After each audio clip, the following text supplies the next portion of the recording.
সঙ্গে ওটা, ওটার সঙ্গে সেটা, সব মিলিয়ে ঝুলিয়ে একটা বকচ্ছপ জিনিস তৈরি হয়। কিন্তু আমাদের ভারতবর্ষে মূলত যে শাস্ত্রীয় নৃত্যগুলো রয়েছে, অনেকে এখানে আছে, দু একজন মেয়ে আছে যারা ট্রেনিং নেয়, শেখে। তামিলনাড়ু থেকে ভারতনাট্যম সব থেকে বেশি প্রচলিত। ইট ওয়াজ আ টেম্পল ডান্স। সাধারণত মন্দিরে এই নৃত্য বিগ্রহের সামনে পরিবেশন করা। যারা করতেন, এটা উড়িষ্যাতেও হয়েছে। সাধারণত শাস্ত্রীয় সঙ্গীত যেখানেই হোক না কেন, সেটা সাধারণত দেবতাকে উদ্দেশ্য করে এই নৃত্য পরিবেশিত হয়, বা পরবর্তীকালে রাজা, মন্ত্রী, এই ধরনের মানুষদের সভায় হতে পারে। তামিলনাড়ুতে Bharatanatyam, if I'm not mistaken, Mohiniyattam from Kerala and Kathakali, ভীষণ সুন্দর মাস্ক তৈরি হয়। কুচিপুড়ি ফ্রম আন্ধ্রা,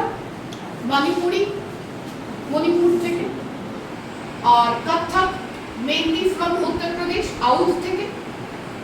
তবে এইগুলো যত প্রচলিত, আমাদের পশ্চিমবঙ্গের গৌড়ীয় নৃত্যটা আমি কাউকে খুব একটা করতে, ভেরি রেয়ার, আমি কাউকে করতে দেখি না। বেশ কঠিন একটি শাস্ত্রীয় সঙ্গীতের ফর্ম, নৃত্যের ফর্ম, যেটা খুব একটা দেখা যায় না। আমি কাউকে খুব একটা দেখি না এটা প্র্যাকটিস করে। যাই হোক, বেশিরভাগই যেগুলো প্রচলিত, সাধারণত মেয়েরা ভারতনাট্যম, কত্থক এই দুটোর মধ্যেই সীমাবদ্ধ থাকে। মণিপুরি খুব একটা শেখে না, কিন্তু শান্তিনিকেতনে রবীন্দ্রনাথের সময় থেকে তিনি কিন্তু মণিপুরিটাকে বিশেষভাবে জোর দিয়েছিলেন।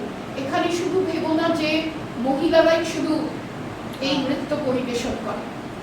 মণিপুর থেকে তোমরা যদি কখনো ইউটিউবে দেখো, দেখবে মৃদঙ্গ সহযোগে একটি নৃত্য হয়, কি অসাধারণ তার তাল, প্রক্ষেপণ, এবং সেটার সঙ্গে তারা ঘুরে ঘুরে যে নৃত্য পরিবেশন করেন, এটা পুরুষরাই করেন সাধারণত।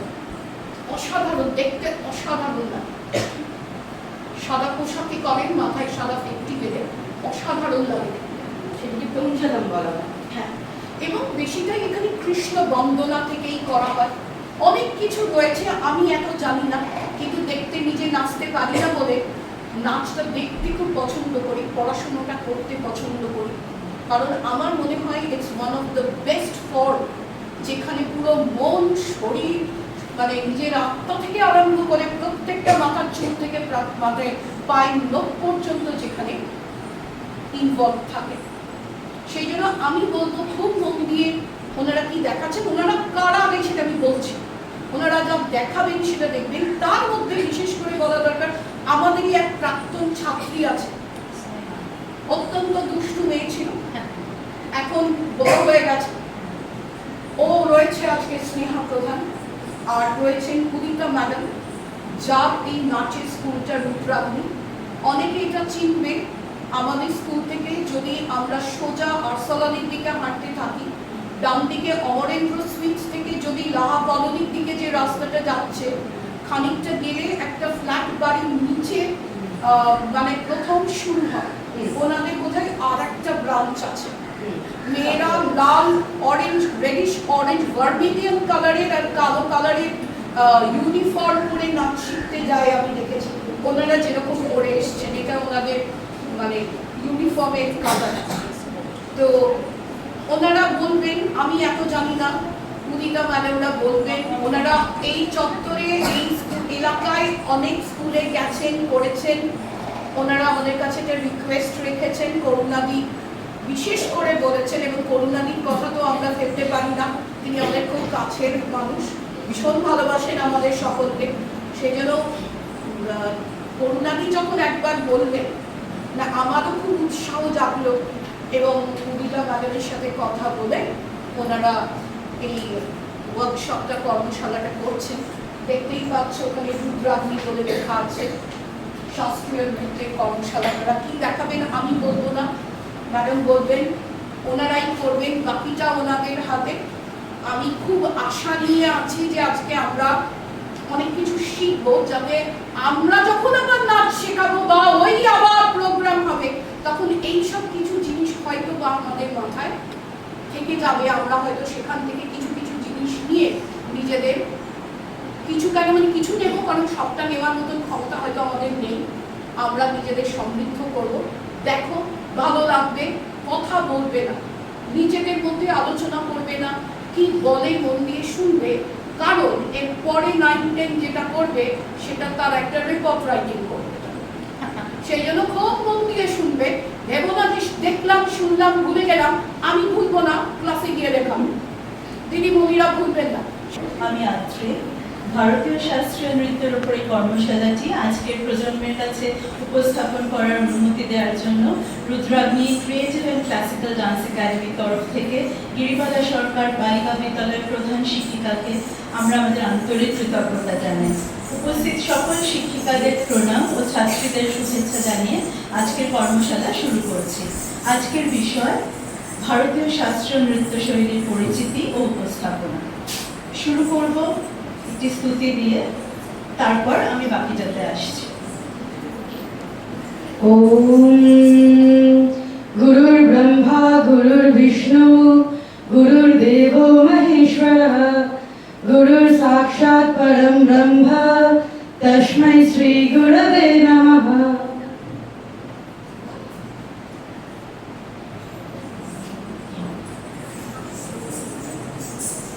প্রথমে আসবো আমাদের প্রতিষ্ঠানের কথা দিয়ে, তারপর ভারতীয় শাস্ত্রীয় নৃত্যের সম্বন্ধে থাকবে একটি বিবরণ, পর্যায়ক্রমে দুটি ধারার উপর সংক্ষিপ্ত বর্ণনা ও পরিবেশনা, শেষে থাকবে ইন্টারঅ্যাক্টিভ সেশন। আমাদের তরফ থেকে তোমাদের কাছে কিছু প্রশ্ন রাখা হবে, তোমরাও কিছু জানার থাকলে নির্দ্বিধায় জিজ্ঞাসা করতে পারো। প্রথমে আসে আমাদের পরিচয়। দিদি তো বলেইছেন, আমি কিছু তার সঙ্গে যোগ করেছি। রুদ্রাগ্নির শুরু শারদা নৃত্যাঙ্গন নামের একটি নাচের পাঠশালায়, যেখানে সর্বময় ক্ষত্রিয় গুরু ছিলেন শ্রীমতী বিথিকা রায়। তার কাছে নৃত্যের প্রথম পাঠ আজকের রুদ্রাগ্নির নৃত্য গুরু উদিতা রায় পাল চৌধুরী।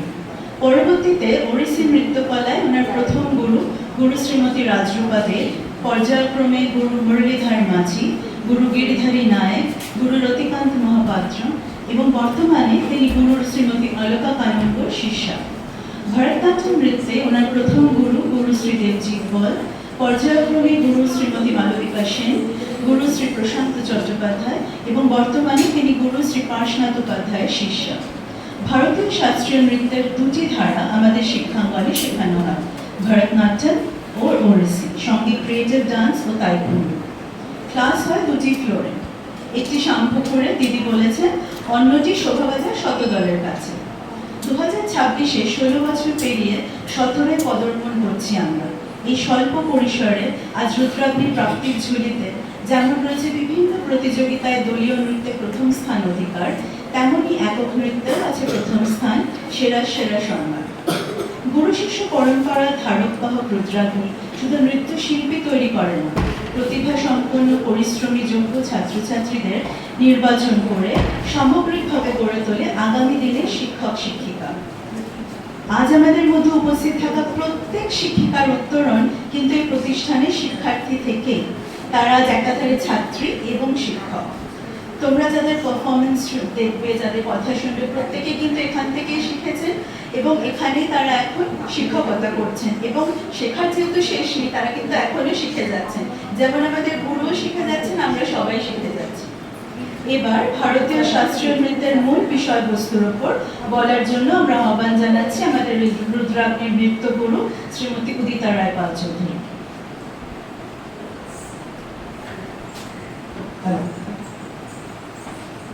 গুড মর্নিং সবাইকে। আমি উদিতা। এখানে তোমরা কারা কারা ক্লাসিক্যাল ডান্স শেখো? আছো কেউ শেখো? বাহ, একটু বলবে কি শেখো? ভরতনাট্যম শেখো। বেশ, কি শেখো বলো? ভরতনাট্যম। তোমরা সবাই অলমোস্ট ভরতনাট্যম। কথক বা ওড়িশি কেউ আছো? কথক, ওড়িশি? বেশ, তাহলে অনেকের এখানে আইডিয়া আছে ক্লাসিক্যাল ডান্স সম্পর্কে। আমাদের ভারতের শাস্ত্রীয় নৃত্য কটি জানি? বলি বলি, সবাই মিলে বলি। কতগুলো বলো? ভুল হোক না, অসুবিধা নেই। ভরতনাট্যম, কথক, বেশ। আর মণিপুরি, ওড়িশি,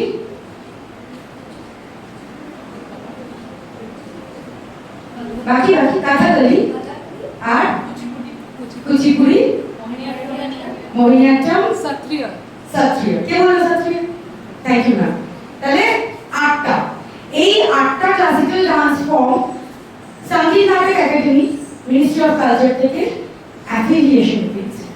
বর্তমানে আমাদের পশ্চিমবঙ্গের একটি শাস্ত্রীয় নৃত্য, গৌড়ীয় নৃত্যকেও শাস্ত্রীয় নৃত্য হিসেবে মর্যাদা দেওয়া হয়েছে, কিন্তু সেটি এখনো সরকারিভাবে অ্যাফিলিয়েটেড না। তাই জন্য আমরা এখন অব্দি 9টা শাস্ত্রীয় নৃত্য বলতে পারি না, 8টাই বলি। হয়তো খুব শিগগিরই আমরা পশ্চিমবঙ্গের বাঙালি হয়ে গর্বিত গৌড় গান যেরকম বললেন, গৌড়ীয় নৃত্যকে আমরা শাস্ত্রীয় নৃত্যের আখ্যায় দেখতে পাবো।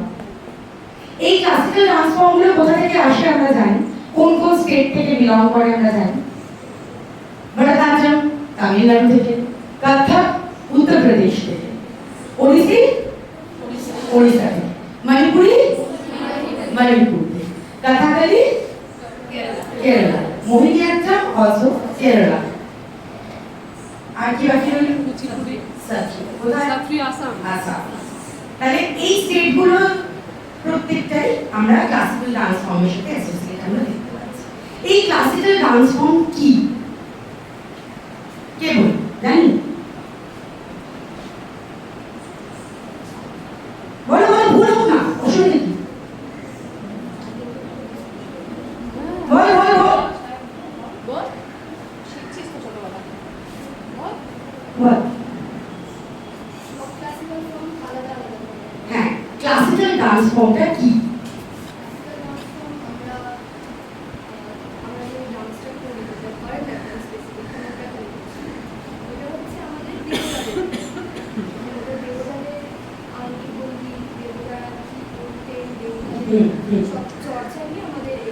তাহলে মূলত আমরা ধর্মীয় কেন্দ্রিক ভাবধারা এবং আমাদের ভারতীয় সংস্কৃতিকে রিপ্রেজেন্ট করছে ক্লাসিক্যাল ডান্স ফর্ম।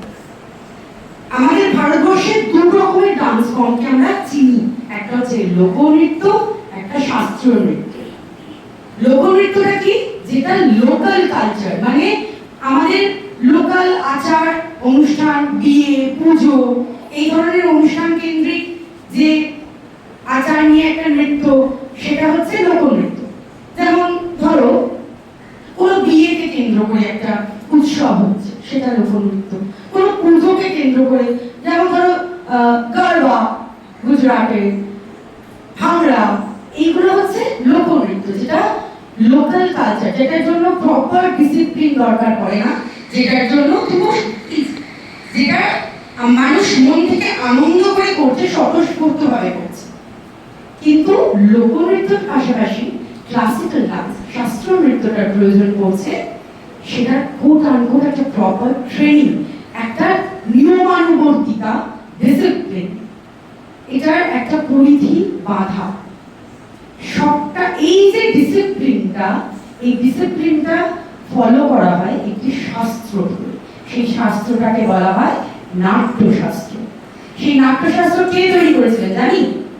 বলো না, ভরতমুনি।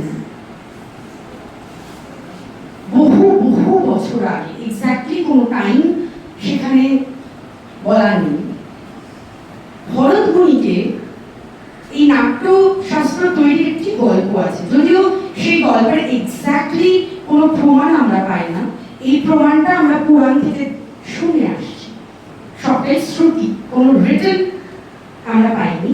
তারপরে যে ধারণাটা থেকে বলা হয় যে যখন ত্রেতা যুগে মানুষ হিংসা, হানাহানি, প্রচন্ড মারপিট, জেলাসি, অহংকার সবকিছুর মধ্যে জড়িয়ে পড়ছিল, তখন দেবতারা ব্রহ্মার কাছে গেছিলেন যে এমন একটা কিছু তৈরি করা হোক যেটার মধ্যে দিয়ে মানুষ আনন্দ করে নিজের স্বতঃস্ফূর্ততার সাথে নিজেকে প্রকাশ করতে পারবে এবং হিংসা, হানাহানি সবকিছু থেকে মুক্ত হবে, এই পৃথিবীকে সুন্দর করে তোলার জন্য।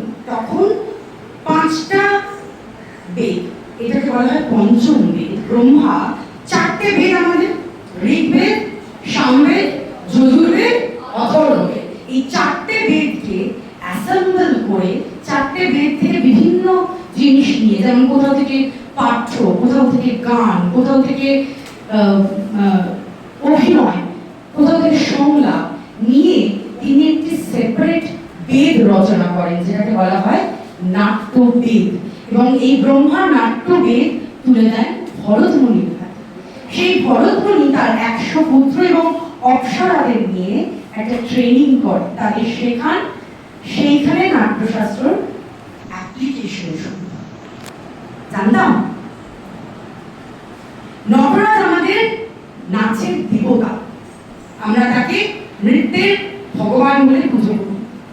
তার থেকে আমরা নাচ এসছে এটা মনে করি, তাণ্ডব, সেটা কমপ্লিটলি ডিফারেন্ট একটা ভাবনা। কিন্তু নাট্যশাস্ত্র, এই নাট্যশাস্ত্রের মধ্যে কি কি আছে সেটা জেনে নিন। নাট্যশাস্ত্রের মধ্যে রয়েছে অভিনয়, নৃত্য, নাট্য, নাট্য, নয়রি, তয়, তয়, নৃত্য। এই নৃত্য মানে হচ্ছে যেখানে শুধু basic dance, footwork, body movement, যার কোনো আলাদা করে মানে নেই, নৃত্য, নয়রি, তয়, তয়, রাইট। নাট্য মানে যে নাচটার সঙ্গে অভিনয়ও রয়েছে, নাট্য। এবং নৃত্য, নয়রি, তয়, জফলা, নৃত্য। এই নৃত্য মানে হচ্ছে নাচ এবং অভিনয় একসঙ্গে যখন করা হচ্ছে, যেখানে মাথা থেকে পা, মুখ, মন সবটা এক জায়গায় রয়েছে, সেইটা হচ্ছে নৃত্য। এই তিনটে মূলত বিষয়, নৃত্য, নাট্য, নৃত্য, এই তিনটে রয়েছে নাট্যশাস্ত্রে। আর রয়েছে হস্তমুদ্রার ব্যবহার। আমরা বিভিন্ন রকম মুদ্রা করি, এই এই করি তো, বিভিন্ন রকম মুদ্রা নাচে ব্যবহার হয়। এই হস্তমুদ্রা কথা বলা হয়েছে নাট্যশাস্ত্র। আর বলা হয়েছে, আমরা বলি এক্সপ্রেশন ভালো করো, বলি তো নাচের সাথে এক্সপ্রেশন। সেই এক্সপ্রেশনটা কি? নবরস, নটা রস। জানি কি কি? বলো। বীর, ভয়, আর বেশ,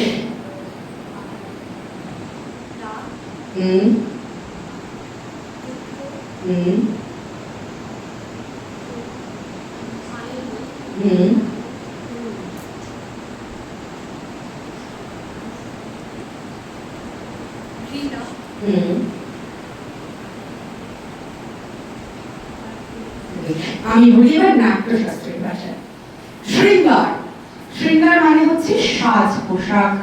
যখন আমরা খুব আনন্দ হয়, সাজছি সুন্দর করে, বিয়ে বাড়ি যাবো সুন্দর করে সাজলাম, বা নাচবো সুন্দর করে শাড়ি পরলাম, চুলটা বাঁধলাম, কানে দুল পরলাম, শৃঙ্গার। এটা যখন আমরা নাচের ভাষায় বোঝাচ্ছি, শৃঙ্গার।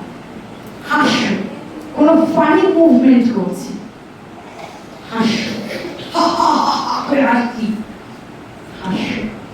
করুণা, প্রচন্ড কষ্ট, প্রচন্ড দুঃখ যখন প্রকাশ করছি, করুণা। ভয় পাচ্ছি, ভয়ানক, প্রচন্ড ভয় পাচ্ছি, ভয়ানক। তাহলে কি কি হলো? শৃঙ্গার, হাস্য, করুণা, ভয়ানক। অদ্ভুতম, কোনো কিছু দেখে অবাক হয়ে যাচ্ছে, ভয়ঙ্কর কিছু একটা দেখে আমরা অবাক হয়ে স্পেলবাউন্ড হয়ে যাই না?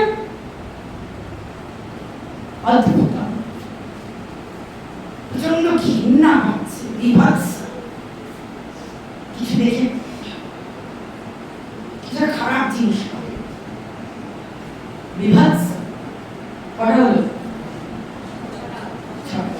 তাহলে বাকি রইল বীরা, কোন বীর দর্পের কিছু, বীর, বীরা। আর বাকি দুটো কি, কে বলবে?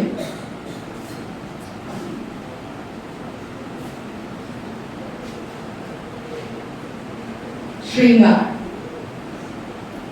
हास्य, करुणा, विभत्स, भयानक, अद्भुत, वीर और रौद्र। এটাই তো রৌদ্রটা কি? রৌদ্র হচ্ছে রাগ, প্রচন্ড রেগে গেছি। রৌদ্র লাস্ট শান্ত, সমস্ত এক্সপ্রেশন যেখানে গিয়ে থেমে শরীরকে শান্ত করে, শান্ত। তাহলে 9টা রস আমাদের জীবনের সাথে জড়িত তো, আমাদের প্রত্যেকের জীবনে এই 9টা এক্সপ্রেশন আমরা রেগুলারলি ব্যবহার করি, তাই তো? কিন্তু সেটা যখন আমরা নাচের মধ্যে দিয়ে এক্সপ্রেস করি বা অভিনয়ের মধ্যে দিয়ে এক্সপ্রেস করি, তখন সেটা নাট্যশাস্ত্রের নবরস বলা। জানলাম? তাহলে এরপর থেকে আমরা প্রত্যেকটা ইমোশনের নাম জানলাম। নবরস ছাড়া আর কি রয়েছে নাট্যশাস্ত্রে? আর রয়েছে ভাব, আমাদের মনের যে অবস্থা, যেটা আমরা একমাত্র ফিল করতে পারছি। রস যেটা আমি এক্সপ্রেস করছি, উল্টো দিকের মানুষটা দেখতে পাচ্ছে, কিন্তু মনে যখন ভাবটা তৈরি হচ্ছে, সেইটা হচ্ছে এই ভাব। 4 রকম, স্থায়ী ভাব, 3 রকম, স্থায়ী ভাব, ব্যভিচারী ভাব, সাত্ত্বিক ভাব। স্থায়ী ভাব যেটা হচ্ছে স্ট্যাটিক, আমার খুব ভালো লাগছে, আমি বসে আছি। ব্যভিচারী ভাব যখন আমি 2 রকম ভাবনা চলছে কনস্ট্যান্টলি। আর সাত্ত্বিক ভাব যেটা হচ্ছে আধ্যাত্মিক, আমার মনকে আমি সমর্পণ করছি কিছু। এই 3টে ভাব। আর রয়েছে এই যে বিভিন্ন শাস্ত্র নৃত্যের বিভিন্ন রকম বাদ্যযন্ত্র। আগেকার দিনে যখন নাচ করা হতো, তখন তো এত মিউজিক সিস্টেম ছিল না, এত মাইক্রোফোন ছিল না, তখন ইনস্ট্রুমেন্ট বাজানো হতো, কিছু গায়ক গায়িকারা গাইতেন। এই পুরো একটা সিস্টেম ছিল, যেমন ধরো মৃদঙ্গম, মঞ্জিরা, নাটুভঙ্গম, রাইট? নাটুভঙ্গম, তাটিপালা, লাঠি বাজিয়ে আমরা যখন ক্লাস নিই, সেটা, সেতার, বাঁশি, সরোদ, হারমোনিয়াম, এবং যারা গান গাইছে তার জন্য তানপুরাও অনেক সময় ব্যবহার হয়েছে। এখন সমস্ত কিছু আমরা প্রি রেকর্ডেড করি, আজকেও আমরা যেটা তোমরা দেখবে সব প্রি রেকর্ডেড, কারণ সেই সেটআপ সবসময় করা পসিবল হয় না। কিন্তু এখনো প্রচুর ফেস্টিভ্যালে ক্লাসিক্যাল ডান্স এখনো নিয়ম হচ্ছে লাইভ পারফরমেন্স, মিউজিশিয়ানরা বসবে তাদের সাথে লাইভ পারফরমেন্স। আর কি পাই নাট্যশাস্ত্রে? আজকে আমরা বিভিন্ন রকম অডিটোরিয়ামে যাই। এই যে অডিটোরিয়াম স্ট্রাকচার, এই অডিটোরিয়াম স্ট্রাকচার তৈরি করে গেছিলেন প্রায় শত শত বছর আগে ভরতমুনি নাট্যশাস্ত্র, এবং সেটা সম্পূর্ণ বৈজ্ঞানিকভাবে অ্যাপ্লিকেবল। স্টেজ এবং অডিটোরিয়াম, স্টেজকে বলা হয় রঙ্গমঞ্চ, রঙ্গমঞ্চ, এবং এই যে তোমরা বসে আছো এই স্পেসটাকে বলা হয় প্রেক্ষাগৃহ। প্রেক্ষাগৃহ, তার বিভিন্ন রকম ভাগ আছে, প্রায় 8 রকমের প্রেক্ষাগৃহ পাওয়া যায়। যদিও আমরা খুব এখন এক রকমের প্রেক্ষাগৃহ দেখতেই অভ্যস্ত, কিন্তু দেখবে বিভিন্ন জায়গায় কোথাও লাইট লাগানোর ব্যবস্থা উপরে, কোথাও লাইট লাগানোর ব্যবস্থা হ্যাঙ্গিং, বিভিন্ন রকম প্রেক্ষাগৃহে বিভিন্ন রকম। এটা কিন্তু প্রপারলি অ্যাকোস্টিক নাট্যশাস্ত্রের রুলস রেগুলেশন দেখেই তৈরি করা হয়। একটা প্রফেশনাল স্টেজ নাটক এবং নাচের জন্য যেটা বানানো হয়, তার সাউন্ড, তার দেখবে ঠিক 4টে করে উইংস হয় এবং একটা করে গেট উইংস হয়। যে কোনো প্রফেশনাল স্টেজে এটাই নিয়ম। স্টেজের একটা নির্দিষ্ট পরিমাপ আছে, ঠিক ট্রাপিজিয়ামের মতো, হয় ট্রাপিজিয়াম হবে নয়তো হাফ সার্কেল, রাইট? একটা নির্দিষ্ট পরিমাপ, জ্যামিতিক আকার আছে তার। এবং অডিটোরিয়ামটায় এমনভাবে বসার অ্যারেঞ্জমেন্ট করা হয় যাতে প্রত্যেকে ঠিক মতন দেখতে পান, প্রত্যেকে ঠিক মতন শুনতে পান।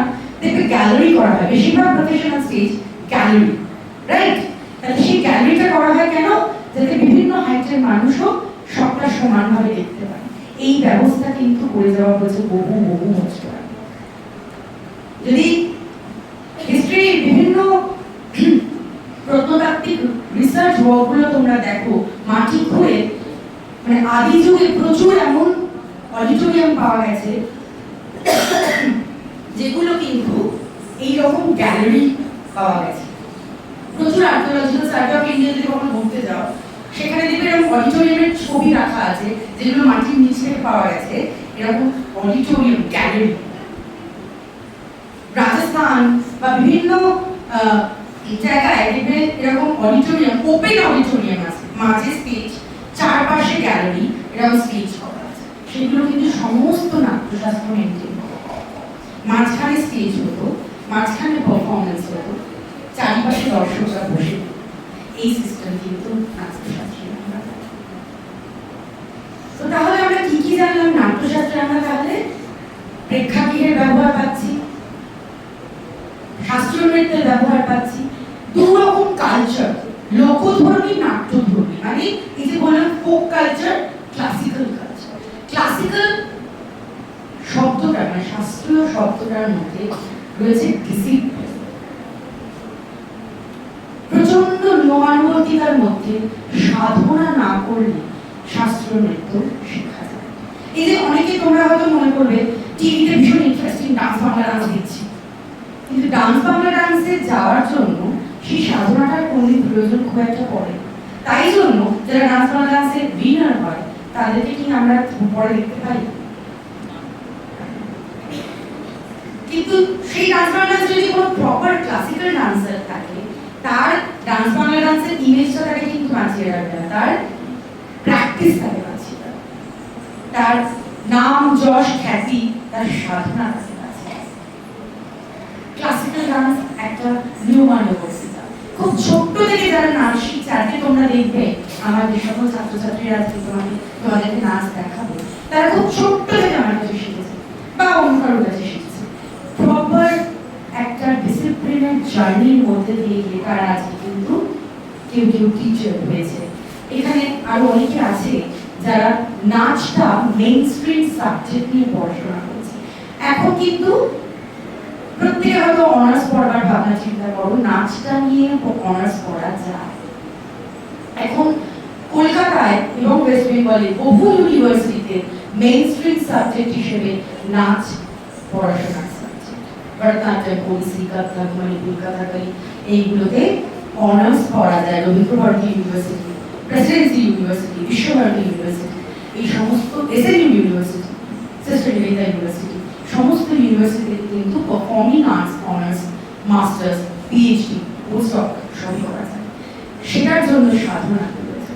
আর হ্যাঁ, অবশ্যই তোমরা ক্লাস 10-12 যদি রেজাল্ট ভালো না করো, সেখানেও কিন্তু চান্স পাওয়া যায়। ম্যামরা বলেন না 10-12 রেজাল্ট না ভালো হলে কিন্তু পরবর্তীকালে জীবন শেষ, কিচ্ছু হবে না। তাহলে অনেকে হয়তো মনে করেন যে পড়াশোনায় খারাপ হলে কি হবে, নাচে তো ভালো, গানে তো ভালো হবে না, কিন্তু পড়াশোনায় ভালো হতেই হবে। বেসিক নাম্বারটা ঠিক না পেলে, বেসিক ক্রাইটেরিয়া ম্যাচ না করলে কিন্তু নাচ নিয়ে পড়াশোনা করতে হবে।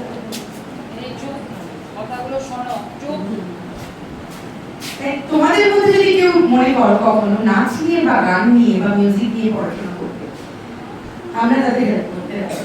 প্লিজ আমাদের সাথে যোগাযোগ করতে পারো।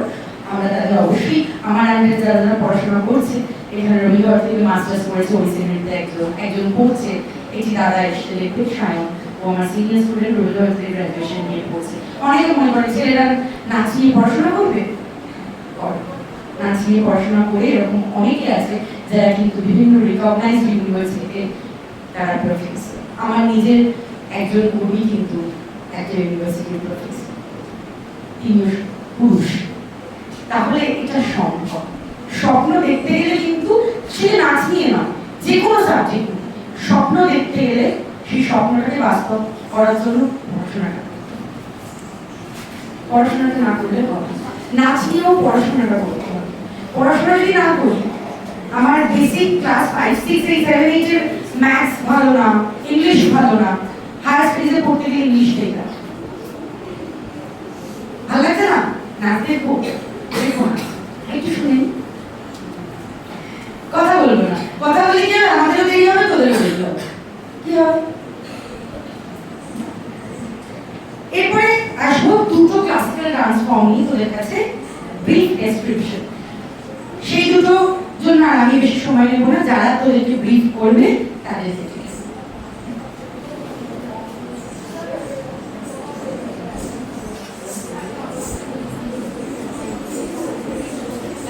এবার ভারতনাট্যম ধারার একটি সংক্ষিপ্ত রূপরেখার জন্য আমি ডেকে নিচ্ছি স্নিগ্ধা রায়।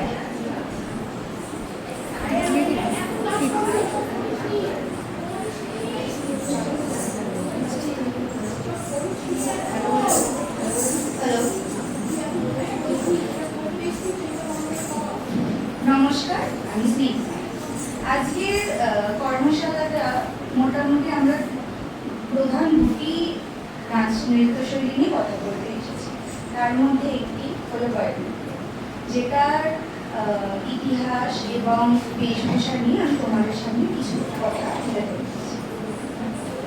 ভারতনাট্যম ভারতের একটি অত্যন্ত প্রাচীন এবং ঐতিহ্যবাহী যুগপৎ নৃত্যশৈলী।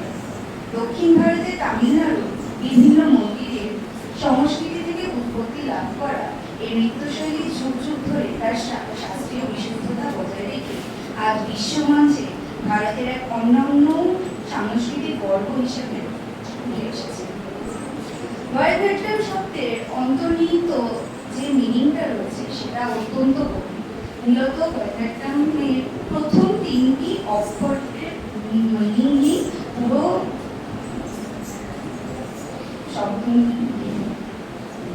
ভারতনাট্যম শব্দের অন্তর্নিহিত প্রথম তিনটি অক্ষরকে নিয়ে পুরো শব্দটির মূল অর্থ তোমাদেরকে আমি বলি।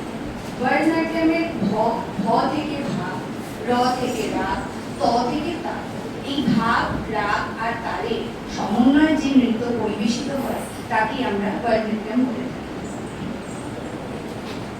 প্রাচীনকালে মন্দিরের পবিত্র পরিবেশে ঈশ্বরের আরাধনায় দেবদাসীরা এবং এই নৃত্য শৈলী সূচনা করেছে। তাই ইতিহাসে এই ভারতনাট্যমের আগের নাম ছিল সাদির নৃত্য। এখন আমরা ভারতনাট্যম বলে যেটাকে চিনি সেটা একসময় ভারতনাট্যম বলে কেউই জানতো না, সেটার পেছনেও একটা হিস্ট্রি রয়েছে। সেই সময় থেকে এটাকে সাদির নৃত্যই বলা হয়। চতুর্দশ খ্রিস্টাব্দের দিকে দক্ষিণ ভারতের বিভিন্ন মন্দিরে স্থাপত্য ও শিল্পকলায় ভারতনাট্যম নৃত্যে গভীর প্রভাব লক্ষ্য করা যায়। কুম্ভক নামের সারঙ্গপাণি মন্দির, চিদম্বরের নটরাজ মন্দিরে বিশাল প্রবেশদ্বারে এই নৃত্যের বিভিন্ন প্রায়োগিক মুদ্রা, নিখুঁত ভাস্কর্য আমরা দেখতে পাই। শুধু তাই নয়, গঙ্গাইকোন্ড, চোলামপুরম, মাদুরাই এবং কাঞ্চিপুরমের মন্দিরগুলোতেও নৃত্যের বিশেষ ভঙ্গি যেমন চালির ভাস্কর্য আমরা দেখতে পাই। সময়ের সাথে সাথে মন্দিরের পৃষ্ঠপোষকতা পেরিয়ে ঊনবিংশ শতাব্দীতে তঞ্জোর, চতুষ্গড়ের মতো গুণী সংস্কারের হাত ধরে এই নৃত্য এক আধুনিক ও সুশৃঙ্খল রূপ লাভ করে। আজ মন্দির ও রাজদরবারের গণ্ডি পেরিয়ে ভারতনাট্যম বিশ্বজুড়ে বিশাল একটি খ্যাতি অর্জন করেছে। এবারে আসি ভারতনাট্যম কে বলেছেন, কে করেছেন। রুক্মিণী দেবী অরুণের বিশ্ববিখ্যাত নৃত্যশিল্পী আনা প্যাভলভের অনুপ্রেরণায় রুক্মিণী দেবী অরুণের তৎকালীন সমাজে প্রচলিত দাসিয়াট্যম নৃত্যশৈলীকে সম্পূর্ণ সংস্কার করেন এবং একে ভারতনাট্যম হিসেবে আমাদের সর্বসামনে প্রতিষ্ঠান করেন। আজকে আমি তোমাদের সামনে ভারতনাট্যম বোঝাতে এসেছি। ভারতনাট্যম আজকে আমরা কি করে আছি সেটা আমি আর আমার সহকর্মী অদিতি পাল তোমাদেরকে বোঝাবো যে আমরা আজকে কি করে আছি। তোমরা যেমন স্কুল ইউনিফর্ম করো, অন্যান্য স্কুলের বিভিন্ন স্কুলের আলাদা আলাদা ইউনিফর্ম থাকে, তেমনই আমাদের 8টা নৃত্যশৈলী 8 রকম ইউনিফর্ম থাকে, 8 রকম বেশভূষা থাকে। সব বেশভূষা আলাদা রকমের হয়, গয়না আলাদা হয়। মূলত আমাদের ভারতনাট্যমের বেশভূষা সিল্ক মেটেরিয়াল দিয়ে তৈরি হয়, কিন্তু এখনকার দিনে সেটাকে সাশ্রয়ী করার জন্য আমরা কটন গাদোয়াল ইউজ করি। তাছাড়াও হাফ শাড়ি করে আমরা নৃত্য পরিবেশন করি।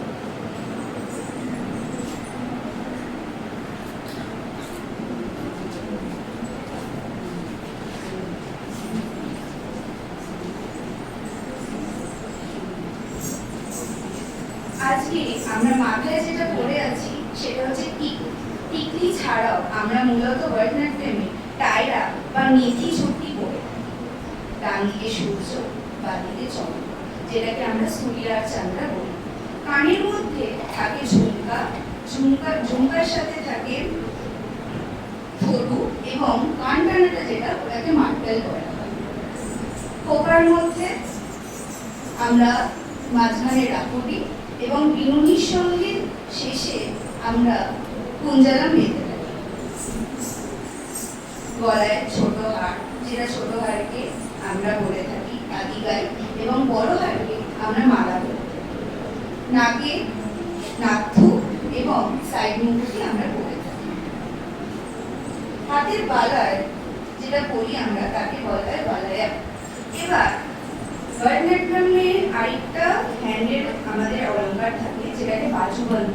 বাজুবন্তা মেইনলি পুরুষ নৃত্যশিল্পীরা পরে, কখনো কখনো ফিমেল নৃত্যশিল্পীরাও করে থাকে, কিন্তু মেইনলি যখন যেহেতু ছেলেরা খালি গায়ে নাচ করে ওদের শুধু কোমরের বেল্ট, গলায় ছোট হার, আর এখানে বাজুবন্দের সাথে বালা। যেটা ওয়েস্ট বেল্ট আমরা পরি, ওয়েস্ট বেল্টে ওটিয়াম বা বর্ণাম বলা।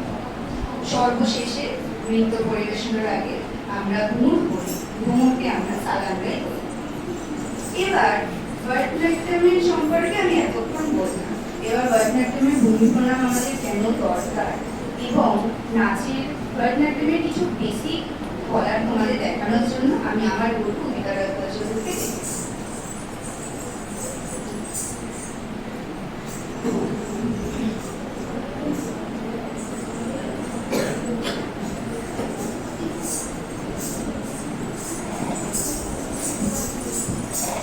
এতক্ষণ আমরা ভরতনাট্যম নৃত্য সম্পর্কে শুনছি। ভরতনাট্যম নৃত্যে ওরা দুজন শিক্ষার্থী খুব ছোটবেলা থেকে আমার কাছে শিখছে, ও স্নিগ্ধা ও আদিতি। আমরা আজকে শুরু করবো ভরতনাট্যম নৃত্যের ভূমি প্রণাম। ভূমি প্রণাম শব্দের মানে হচ্ছে ভূমিতে আমরা পা দিয়ে নাচ করছি, সেই ভূমি দেবীকে আঘাত করছি, সেই ভূমি দেবীকে ক্ষমা প্রার্থনা করে সমস্ত দেবতা দেবদেবীদের কাছে অনুমতি নিয়ে আমরা নাচ শুরু করি। Tak dini tak charu tak dini tak char tak dini tak charu tak dini tak char tak dini tak char tak dini tak charu tak dini tak char take it do take it do take it do down.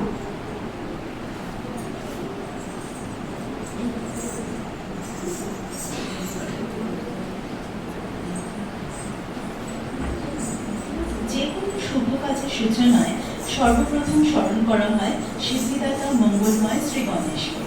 ভারতীয় শাস্ত্রীয় নৃত্য সেই ধারাকে বহন করে আজ আমাদের প্রথম নিবেদন ভরতনাট্যমের একটি ঐতিহ্যবাহী পরিবেশনা গণেশ প্রতি। রাগ চক্রগঙ্গা, তাল আদি, নৃত্য পরিকল্পনায় গুরু শ্রী পার্শ্বনাথ উপাধ্যায়, পরিবেশনায় স্নিগ্ধা রায় ও অদিতি পাল।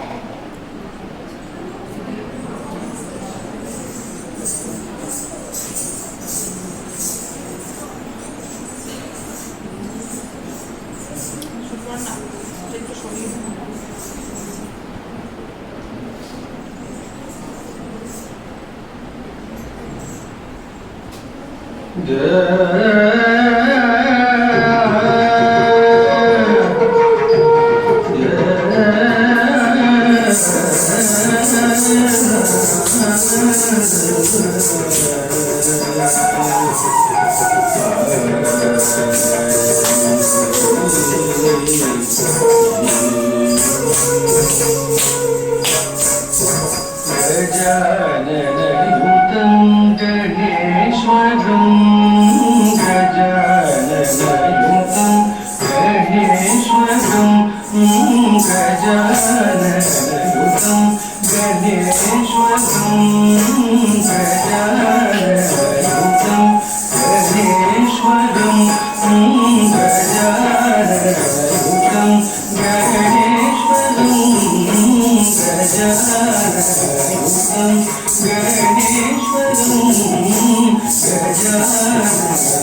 भजामि सततं सुरेश्वरं गजाननयुतं गणेश्वरं भजामि सततं सुरेश्वरं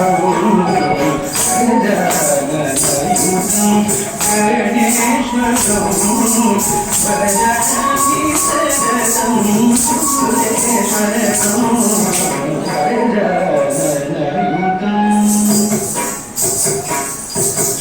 भजामि सततं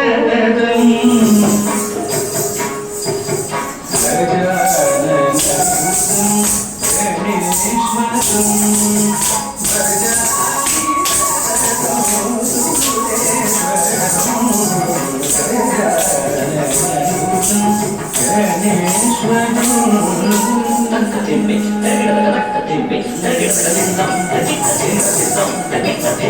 गजेन्द्र पूजित विघ्नेश्वरो गजेन्द्र पूजित विघ्नेश्वरो गणाधि सम्मुत पद पद्मकरं गणाधि सम्मुत पद पद्मकरं सुन्दरवन्दनकरं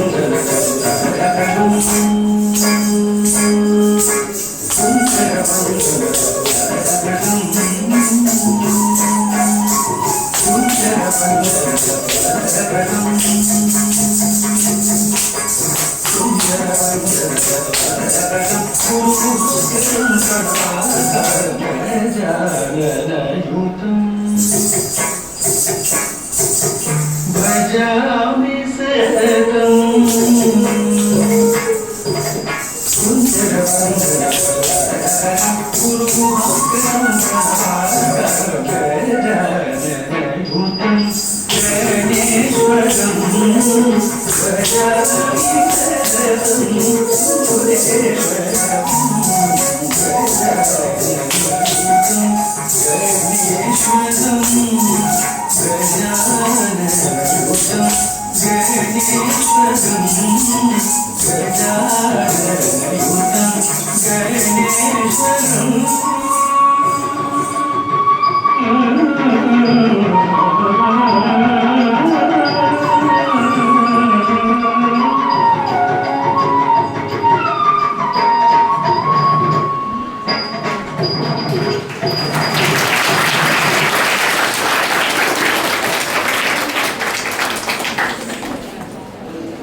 এবার ওড়িশি নৃত্যধারা সম্পর্কে পরিচয় করিয়ে দেবে রাখি যান।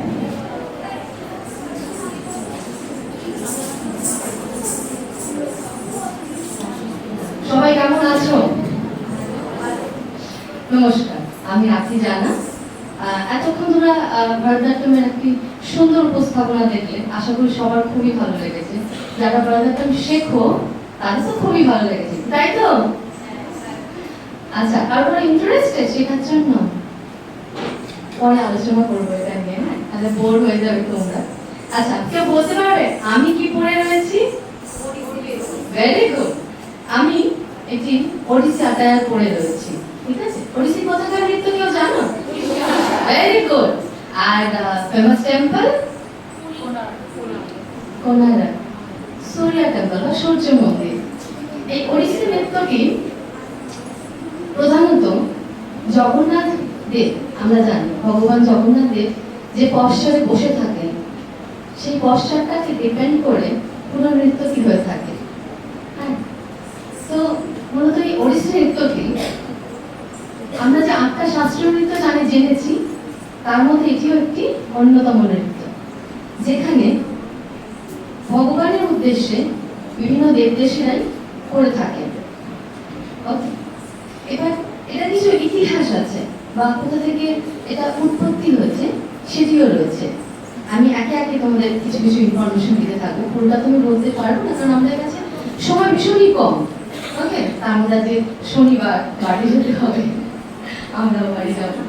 তো যাই হোক, এই নৃত্যটি প্রাচীনকালে যারা মূলত করতো তাদেরকে মাহারি এবং গজিপুয়া বলা হতো।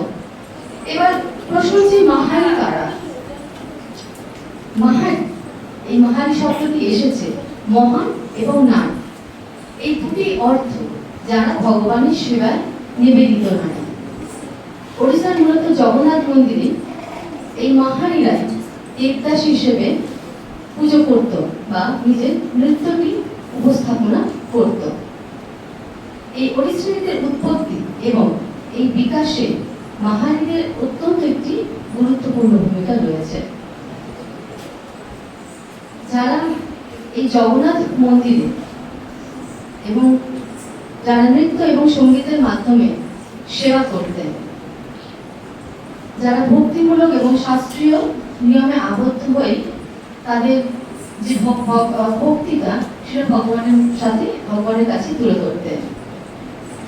এদের প্রধান দায়িত্ব কি ছিল? এদের প্রধান দায়িত্ব ছিল যে নিত্য পুজো বা দৈনিক পুজো এবং বিশেষ উৎসবে নৃত্য পরিবেশনা করতে এবং ভীষণ একটা টাফ নিয়মের মধ্যে দিয়ে এরা এই উপস্থাপনাটা করে থাকতো। কি নিয়ম থাকতো?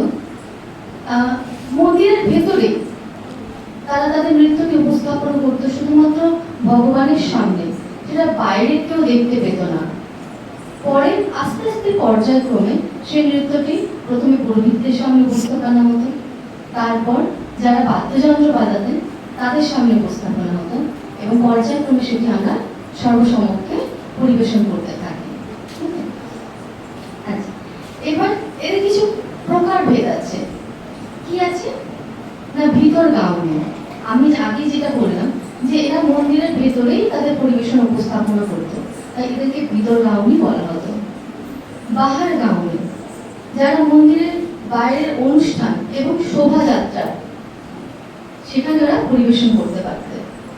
এরপর যে নাচনি, এই নৃত্যে বিশেষ দক্ষ মাহারি যারা তাদেরকে নাচনি বলা হয় এবং পটুয়ারি অন্যান্য সেবামূলক কাজে যারা নিয়োজিত থাকতেন তাদেরকে পটুয়ারি বলা হয়। এবার আমি বলেছিলাম গজিপুয়া। গজিপুয়া কি? গজিপুয়া হলো ওড়িশার একটি প্রাচীন ঐতিহ্যবাহী নৃত্য ধারা যা ওড়িশি নৃত্যের বিকাশে একটি গুরুত্বপূর্ণ ভূমিকা পালন করে। আমরা জানবো গজিপুয়া কথার অর্থ। গজি কথা অর্থ হলো একটি, আর পুয়া কথা অর্থ হলো ছেলে। ইট মিনস গজিপুয়া বলতে এমন এক কিশোর বালকের বোঝায় যারা মেয়েদের পোশাক এবং সাজে তাদের এই নৃত্যটি পরিবেশন করে থাকে। এখানে শুধুমাত্র কিশোর বালকেরাই এই নৃত্যটি পরিবেশন করত, কেননা নারীদের সেই সময় নৃত্য পরিবেশন করার কোনো অধিকারই ছিল না। তারা তাদের নারীর বেশভূষা ধারণ করে, নারীদের মতো অলংকার ধারণ করে, নারীদের মতো মেকআপ করে তারা সেই নৃত্যটি পরিবেশন করত। বিভিন্ন ভক্তিমূলক গান, বিশেষত শ্রীকৃষ্ণ রাধা লীলা ভক্তি বিষয়বস্তু নিয়ে তারা তাদের নৃত্যটি পরিবেশন করত। তাদের পোশাক এবং অলংকার কি থাকতো? একটা সিল্কের পোশাক থাকতো, রূপোর অলংকার থাকতো, যেমন আমি পরে রয়েছি এর মধ্যে রূপোর অলংকার থাকতো, টিকলিও থাকতো। এইগুলো সম্পর্কে আমি একটু ডিটেলসেও যাব। তার আগে আমি আমার সহপাঠী স্নেহাকে একটু ডেকে নিচ্ছি। স্নেহা বোধ, ও তোমাদের কিন্তু প্রাক্তনী, ভীষণ ভালো নাচ করে। আচ্ছা, এবার আমি যাব পোশাকে। ও যেটা পরে রয়েছে এটা একটা সিল্ক ম্যাটেরিয়াল শাড়ি। আমরা অনেকে সম্বলপুরি, বোমকাই এগুলো শুনেছি। ওড়িশার প্রধানত যে শাড়িটা দিয়ে কস্টিউমটা তৈরি হয় বা পোশাকটা তৈরি হয়ে থাকে সেটি মূলত এই বোমকাই বা সম্বলপুরি শাড়ি দিয়ে তৈরি হয়। তো আর এই যে আমরা ব্লাউজটা দেখছি, ব্লাউজটা এই শাড়ির আদলেই তৈরি হয়ে থাকে। এরপর আমরা আসবো হিপ কভার। ওকে, সুন্দর করে শাড়িতে সুন্দর করে বানানো হিপ কভারকে, যেটাকে পাট্টা বা সিল্ক শাড়ি ফ্যাব্রিক দিয়ে তৈরি করা হয়। এটাতে কিছু মোটিভ থাকে, শঙ্খ চক্রের মোটিভ থাকে। এরপর আসছি আমরা কাঁচুলির ব্লাউজটা আমি আগেই বলেছি, যেটা সুন্দর করে ওই সিল্ক ম্যাটেরিয়ালটা দিয়ে তৈরি। এরপর আসবো আমরা নিবি বান্ধা বা কুচিটা। সুন্দর করে যখন আমরা কোনো স্টেপস করছি, কোনো পা তোলা বা পা সাইডে রাখা, তার জন্য এটা সুন্দর করে রাখা থাকে, যেটা আরো বেশি গ্রেসফুলি দেখতে লাগে। এরপর আমরা যাব ফ্রন্ট প্লিটস, যেটা আমাদের সামনে দিয়ে যাচ্ছে প্লিটসটা, সুন্দর করে আরো যাতে ড্রেসফুল লাগে দেখতে, সেই জন্য এটা তৈরি করা হচ্ছে। এরপর যাব আমরা ওয়েস্ট বেল্ট, যেটার নাম হচ্ছে কামার বান্ধা। এটা সুন্দর করে একটা সিলভার মোটিভ দিয়ে কাজ করা থাকে, গয়নাগুলো হয়েই থাকে এই সিলভারে। এরপর যাব আমি গলা, হাঁসুলি। ওই যে ছোট হাতটি পড়ে রয়েছে সেটি হাঁসুলি, আর যে বড় হাতটি পড়ে রয়েছে সেটি পাদাকা। এরপর যাব আমি ইয়াররিংস, কান, সুন্দর করে ইয়াররিংস গুলো হয়ে থাকে। এরপর হচ্ছে বাহি চুড়ি বা বাজু, যেটাকে বলি, আজকেও পড়েনি কিন্তু এটি পড়া হয়ে থাকে। এরপর আমরা যাব চুড়ি বা কঙ্কন, আমরা এটাকে কঙ্কন বলে থাকি। এরপর যাব আমি হেড ডেকোরেশনে। অনেকেরই খুব কিউরিয়াস যে হেড ডেকোরেশনটা কি। হেড ডেকোরেশনটা মূলত এটি জগন্নাথ মন্দিরে আমরা দেখে থাকি চক্র, সেটাকে সিম্বলাইজ করে। আর যে চূড়াটি রয়েছে মন্দিরে, যে চূড়াটি সেটিকে সিম্বলাইজ করে থাকে। সুন্দর করে এটি সোনা দিয়ে বানানো হয়, সূক্ষ্ম নিপুণ দক্ষতার সাথে কারিগররা এটি বানিয়ে থাকে। আর সিটিতে রয়েছে সিটি সিলভারের, যেটা দুটো প্লিটস করে পাটে আমরা সিটিটা পরে থাকি। আর রয়েছে হেয়ার বান, কারণ খোপা ছাড়া এই সুন্দর চূড়াটি কখনোই রাখা সম্ভব হবে না। রয়েছে মেন ঘুঙুর। আমরা যারা নৃত্যশিল্পীরা রয়েছি বা যারা নাচ দেখেছো, ক্লাসিক্যাল ডান্সের ক্ষেত্রে এই ঘুঙুর ছাড়া অসম্ভব। কেন? কারণ এটি তাল লয় সবটাই মেনটেন করে থাকে।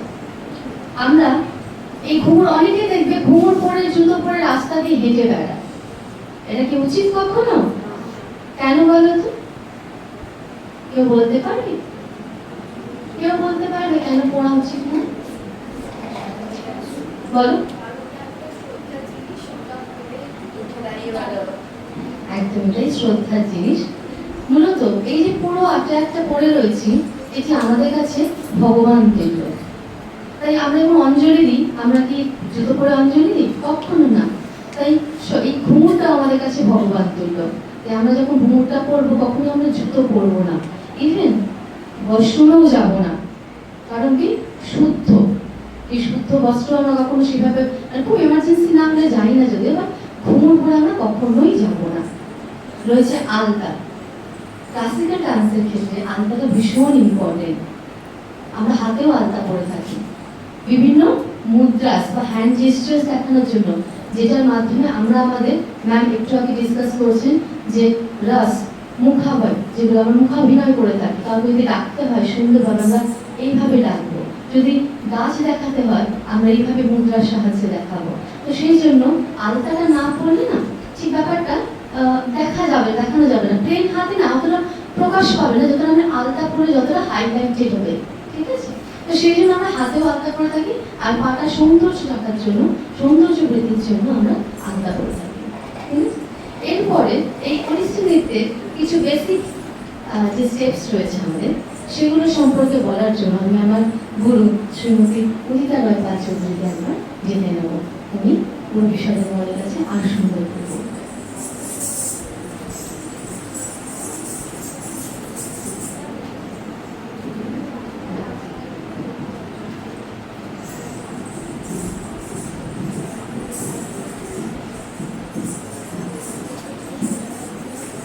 তোমরা দেখলে ওড়িশি নৃত্যের সম্পর্কে বেশ কিছুটা ধারণা দিতে পারলো, রাখিনি তোমাদের। এইবার যেটা তোমরা দেখবে সেটা হচ্ছে ওড়িশি নৃত্যের বেসিক পশ্চার। তার আগে আবার ভরতনাট্যম নৃত্যের মতন ভূমি প্রণাম, মানে একই ভূমি দেবীকে প্রণাম করে সেই নাচের শুরু। তা না তা না হি নি তা তে থি না হি নি তা তে থি না হি নি তা। এটার মানে হচ্ছে ওই একইভাবে ভূমি দেবীকে প্রণাম করে নিজের ঈশ্বর, নিজের গুরু এবং সমস্ত দর্শককে প্রণাম করে নাচ শুরু করে। এবার যেটা বলবো তোমাদের সেটা ওড়িশি নৃত্যের বেসিক দুটো পশ্চার, চৌকা এবং ত্রিভঙ্গ। চৌকা পশ্চার করতে গেলে সামাপাদা থেকে দুটো পাকে ভি পজিশনে নিয়ে যাও, তারপর দুটো হিলের মধ্যে গ্যাপ, দেন পা মুভ করে হাত যে পশ্চারটায় নিয়ে যাওয়া হয় এটা জগন্নাথ দেবের প্রতীক হিসেবে ব্যবহৃত চৌকা পশ্চার। বোঝা গেল? এরপর যেটা হচ্ছে ত্রিভঙ্গ। ত্রিভঙ্গ পশ্চার তিনটে ভঙ্গে ভঙ্গিমাটা বিভক্ত বলে তাকে বলা হচ্ছে ত্রিভঙ্গ। ত্রিভঙ্গি পশ্চার দেখাও।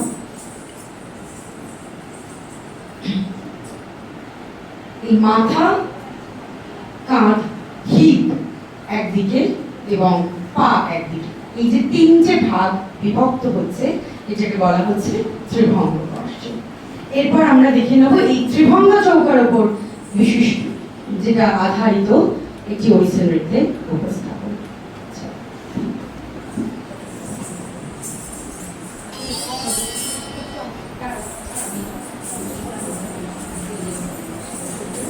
মেঘ পল্লবী ওড়িশি নৃত্যের একটি অত্যন্ত জনপ্রিয় পরিবেশনা।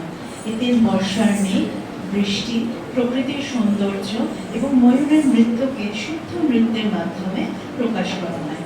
এই পল্লবীতে শুদ্ধ পদচারণা, মনোমুগ্ধকর ভঙ্গি এবং লাস্যময় গতি বিশেষভাবে লক্ষণীয়। ওড়িশি পরিবেশনা মেঘ পল্লবী। রাগ মেঘ, তাল একতালি, লয় বিলম্বিত, মধ্য, দ্রুত। নৃত্য পরিকল্পনায় গুরু রতিকান্ত মহাপাত্র। এই ধারার পল্লবীগুলিতে গুরু কেলুচরণ মহাপাত্র শৈলীর প্রভাবও আমরা দেখতে পাব।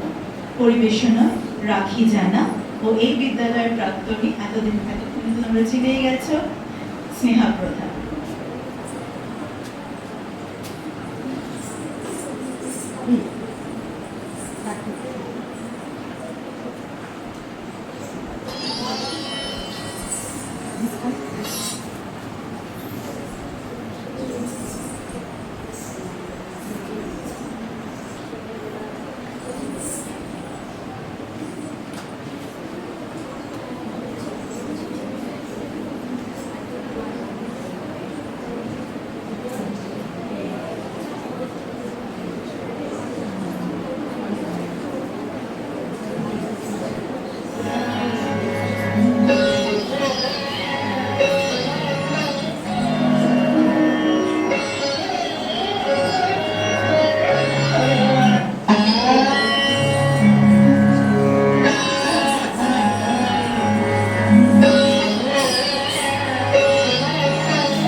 তাহলে কেমন লাগলো?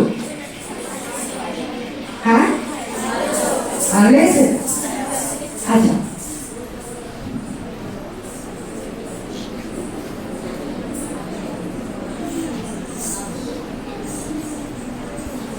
আচ্ছা, তোমাদের কাছে তিতলি ম্যাম যাবে একটা ছোট্ট ফর্ম নিয়ে, সেখানে একটা ফিডব্যাক ফর্ম, তোমরা তোমাদের ডিটেলসটা ফিডব্যাক কেমন লাগলো সেটা দিতে। তার সাথে সাথে এটা হতে হতে আমরা যেটা করবো, সবাই মিলে আজকে হস্তমুদ্রা করবো। জানি অনেকে এখানে হস্তমুদ্রা জানি, কারা কারা জানি? বাহ, তাহলে একটু সবাই মিলে করি। আমি আমার সঙ্গে যারা আছে সবাইকে ডেকে নেবো।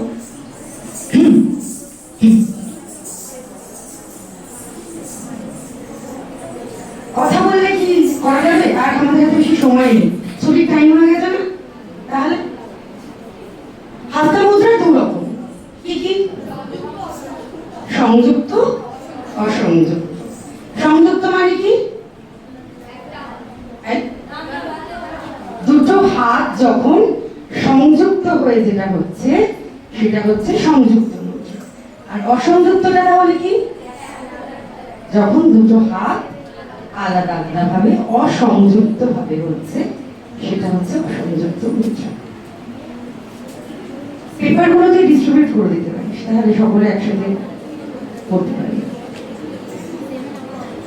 আচ্ছা, তাহলে শুরু করি। সবাই মিলে বলবো আমার সাথে, আমার পরে পরে রিপিট করবো। ওকে? অসংযুক্ত হস্তমুদ্রা 28টা, বেশ চল পতাকা শুনতে পেলাম পতাকা ত্রিপতাকা अर्ध पताका कर्तरीमुखः मयूराक्ष अर्धचन्द्राक्ष अडाल सुखतुण्डकः मुष्टिश्च शिखराकेश्च कपीध्व गजकामुकः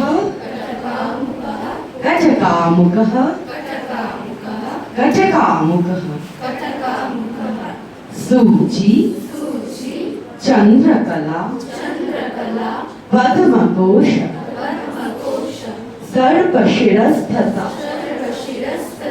मृगशीर्ष सिंहमुख कांगुलश्च अलपद्मकः चतुरो भ्रमरश्चैव হ্যাঁ এরকম ঘোরাতে পারি हंसाश्यो हंसपक्षकः संदंश मुकुलश्चैव ताम्रचूड त्रिशूलकः इत्यसंयुक्तहस्तानाम् अष्टविंशतिरीडिता তাহলে আমরা অসংযুক্ত মুদ্রা শিখলাম। এবার চট করে একটা ফিডব্যাক লিখে ফেলবো, কার কেমন লাগলো। হ্যাঁ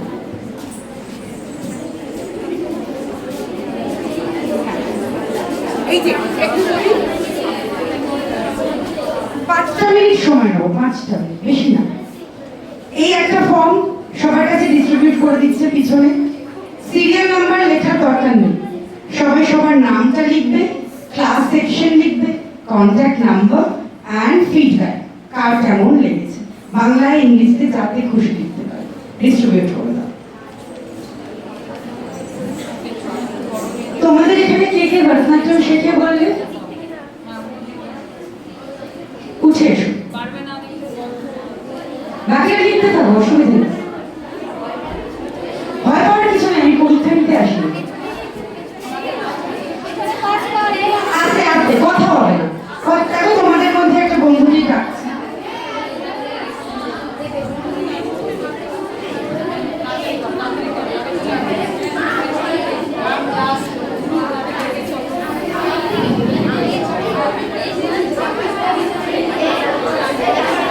আস্তে আস্তে আস্তে আস্তে কথা হবে প্লিজ। আরে আমরা তো চলেই যাবো।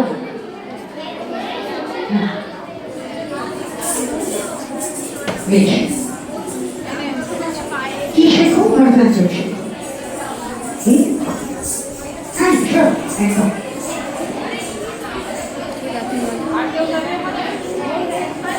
কি কি আইটেম জানি?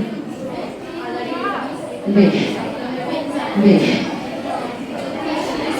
বাহ বাহ, তাহলে একটু নাচ দেখি, বন্ধুর নাচ দেখি। আমরা আজকে তো ক্লাসিক্যাল ডান্স নিয়ে কথা বলছি, রাইট? তাহলে আমরা একটা বন্ধুর নাচ দেখি। তোমরা কথা বলে যাবে, তোমার বন্ধুরই খারাপ লাগবে। কি নাচ, কি করবি বল? সাবধান, কি বেনু কাননে করেছিস? আমাদের কাছে ট্র্যাক আছে, আমি চালাতে পারি যদি বলিস।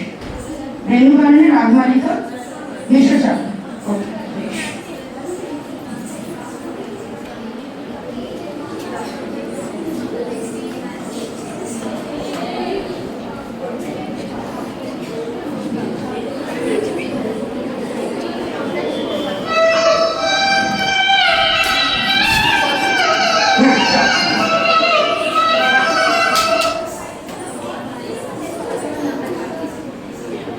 কথা বলবো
dynamic method.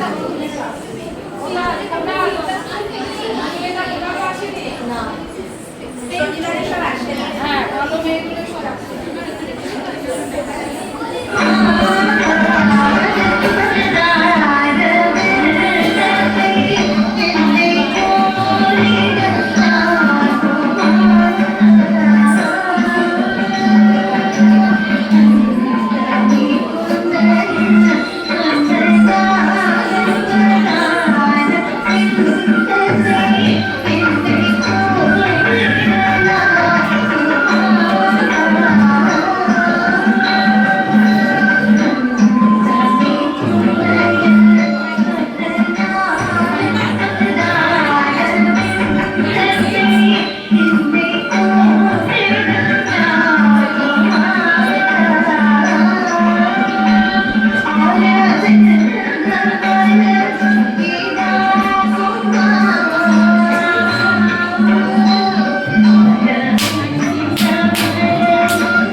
Very good very very.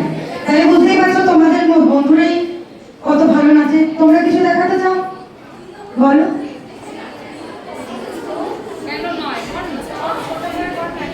ছোট করে একটু কিছু দেখাতে পারো।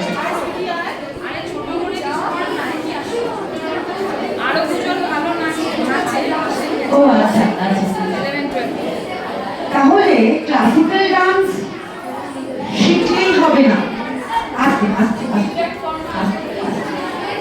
ক্লাসিক্যাল ডান্স শিখতে গেলে তার সাথে সাথে কিন্তু প্র্যাকটিসটাও প্রয়োজন। অঙ্ক যেমন প্র্যাকটিস না করলে হয় না, ক্লাসিক্যাল ডান্স বা শাস্ত্রীয় নৃত্য শিখতে গেলে প্র্যাকটিসের প্রয়োজন পড়ে। কিছু দেখাই কি ভরতনাট্যম কোন আইটেম? আলারিপুর, তিসরা আলারিপুর, বেশ।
বেশ, তাহলে আমরা তোমাদের দুজন বন্ধুর নাচ দেখলাম।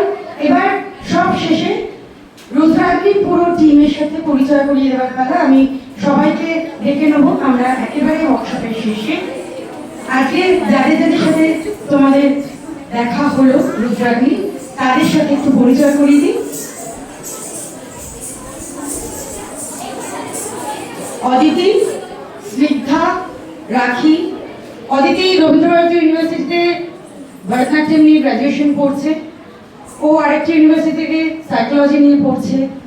রাখি মাস্টার্স করেছে রবীন্দ্রভারতী থেকে ওড়িশি নৃত্যে। ও স্নেহা তোমাদেরই প্রাক্তনী, দীর্ঘদিন ধরে নাচ নিয়ে সিনিয়র ডিপ্লোমা কমপ্লিট করেছে। আত্রি সেনগুপ্ত আমাদের সাথে বহুদিন ধরে নাচ নিয়ে, ও এখনো শিখছে আমার কাছে। সায়ন রবীন্দ্রভারতী ইউনিভার্সিটিতে গ্র্যাজুয়েশন করছে ওড়িশি নৃত্যে। আর ক্যামেরার পেছনে আরো দুজন আছে যাদেরকে আমি ডেকে নেবো, নিহারিকা, তিতলি। ওরাও দুজন আমাদের ছাত্রী, আমাদের সাথে দীর্ঘদিন ধরে রুদ্রাগ্নিতে ক্লাসিক্যাল ডান্সের চর্চা করছে। তিতলি, নিহারিকা আর আমি তিতলিকা। Thank you so much. সবাইকে অসংখ্য ধন্যবাদ এত মন দিয়ে আমাদের শোনার জন্য। সকল দিদিদের ধন্যবাদ, হেডমিস্ট্রেস ম্যামকে ধন্যবাদ। আজকে এত সুন্দরভাবে তোমরা আমাদের সাথে কোঅপারেট করেছো, এত ভালো করে আমরা তোমাদেরকে একটা কিছু দেখাতে পেরেছি। কারণ যদি পরবর্তীকালে রুদ্রাগ্নির সাথে যোগাযোগ করতে ইচ্ছে হয়, কৃতি ম্যামের কাছে আমার নাম্বার রয়েছে, আসতে পারো। নাচ নিয়ে যদি পড়াশোনা করতে চাও, আমরা অবশ্যই তোমাদের পাশে থাকার চেষ্টা করব। সবাইকে thank you so much. Feedback ফর্মটা কি কমপ্লিট হয়ে গেছে? একটু আমায় দিয়ে যাও প্লিজ, একটু পাঠিয়ে দাও, পাস অন করে দাও প্লিজ। একটু তাড়াতাড়ি দাও, তোমাদের ছুটির টাইম হয়ে গেছে অ্যাকচুয়ালি।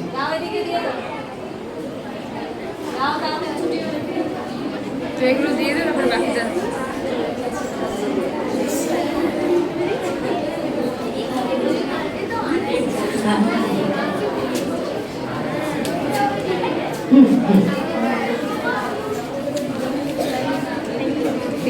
একটা কাজ করি, আমরা সবার সাথে একটা ছবি তুলবো। ক্যামেরাটা বরং এইদিকে বসাই, আমরা সবার সাথে একটু দাঁড়াই, একটা টাইমার